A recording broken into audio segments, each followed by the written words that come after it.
নমস্কার, আমি লবণধার থেকে বলছি অর্ণব ঘোষ।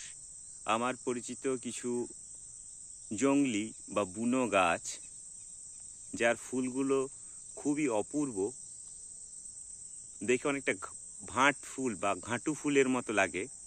একটি গাছ আমি দেখালাম। সঙ্গে দেখুন, আমাদের এই অঞ্চলে একে আমরা ননুই ফল বলি। দেখুন, ননুই ফলের গাছ, এটা হচ্ছে ননুই ফল, এই দেখুন ধরে আছে। সঙ্গে আরও ছোট ছোট ছোট ছোট গুল্ম জাতীয় গাছ, যেটা আমরা শতমূলী মোরব্বা খাই, সিউড়ির বিখ্যাত মোরব্বা, এটা শতমূলী গাছ। না জানি আরও কত গাছ, অনন্ত মূল। বেশ ভালো লাগলো, তাই ছবিটা দিলাম। ননুই ফল, যেটা টক মিষ্টি এবং এক ধরনের ফুল। এই যেগুলো ছোট ছোট কুশ গাছ, যেগুলো আমরা কুশ হাতে পড়ি বিভিন্ন পুজো অর্চনার সময়।